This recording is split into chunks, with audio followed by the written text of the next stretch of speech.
I happen to rate him. I think he's a decent football manager. I think he should leave Newcastle. I think he can never turn this round. I don't think he's ever going to be able to right this. You think he should quit? Absolutely. And I've told him unequivocally. I what think he say to that? Well, that's a different discussion. But I think he's got to make his own decisions on that front. I just thought it might be a headline in the Chronicle, well, you know. Yeah, give him some more yardage, given the fact they won't come on here and have a conversation with us. Well, they should. I mean, that's actually another matter. That's a different discussion. They should be on here. But for whatever reason, they've decided to go to your central theme, Jim. It's It's a really difficult one, because I'd like to turn around and say, come on, lads, as a local newspaper, we're there to big the football club up. We're there to put the positive spin on things. But you can't get the journalism that you want. If you want to be a journalist at a local newspaper, one day your ambition might be to write for a national newspaper. You're not going to get a job at a national newspaper by being at the bequest of a football club that you only print what they want you to print, or only write what they want you to write. Yeah, but let me put this to you. You didn't like the Rafa approach when he went against Ashley. Yeah, because the fans aren't employees. The fans are paying to watch their football club, which is deep in their heart and deep in their belief, whether they're right or wrong. They have earned, to some extent, the right to have a certain view. There is a code of loyalty. If you're a manager and you work for somebody else and you don't like it, then leave and move away and go work for someone else that you do respect. Don't back-channel it.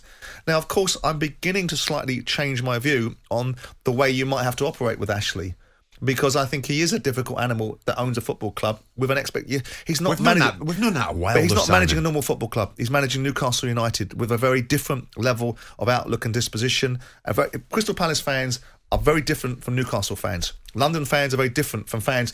Crystal Palace's fan base is very important, but London has a variety of other things to be going on with. Whereas clubs like Newcastle and Liverpool that have clubs in the centre of the very fabric of their community, it seems to carry more resonance and more meaning and more substance to those fans. And that's not me denigrating the fans of the club that I used to own. It's just seeing Sheffield Wednesday fans, seeing Leeds United fans, seeing Liverpool fans, seeing Newcastle fans. It's not me going down the territory of saying Newcastle fans have got expectations. But here's the thing. And they won't like to hear this. I've spoken to 4 Newcastle managers that are no longer Newcastle managers, and every single one of those Newcastle managers says the fans have expectations beyond the level of the club. They won't like to hear that. They go, well, who's that then? Allardyce? Well, he was useless. Who was that then? Souness? He was useless. Who was that then? Pardew? He was useless too. There'll be a reason behind it. But if 4 or 5 people keep saying the same thing about the expectations of fans, there has to be, I'm not saying that's the managers, by the way, then it has to be a sentiment of... there might be something in it. There has to be something in it. But as far as Steve is concerned, look, I don't believe that's a football manager doing a good job.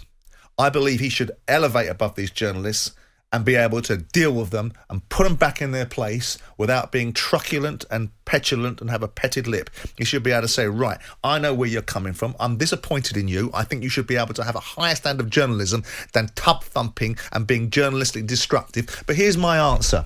No, I don't like hearing football fans boo me, and I don't set my team out to do that. But we just played one of the best teams in the country that spent 500 million quid on players over the last 2 years. So what do you want me to say to that then? Next question. Yeah. That's how we should disarm it. But it's easy to sit there when you're not getting it on a weekly basis and you think, hang on a second, are you going to be balanced? If he doesn't think he's getting balanced reporting, if he doesn't think when he does something well, they make sure that he gets the correct reporting, then he's going to have that attitude, isn't he?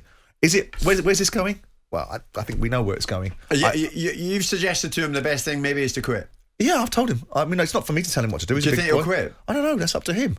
That's up to him and Ashley and what their contract situation looks like, or what's in it for either one of them. Surely the time to quit was, listen, Joe totally. In one window's not enough, sorry. No, the time to quit was when he did his job last year. Because from what I understand, and in will pour the scorn of the people that if you don't agree with every single syllable that people say, then you disagree with everything apparently. Yeah. Right? But from my understanding of it, getting a very large amount of personal abuse. And there was no rectifying of that situation last year. He put them in the Premier League last year into 12th position. Yeah. That was it, Steve. You've managed Newcastle. Yeah. You wanted to manage Newcastle. Be careful what you wish for. You've now managed them. You've made a lot of money out of football. Me, personally, is it worth it? You're not going to turn this around. It doesn't matter how resilient you are. You're not going to turn it around. No. Jim White and Simon Jordan. Monday to Thursday morning, 10 till 1. On AM, on DAB, via the talkSPORT app and on your smart speaker. talkSPORT.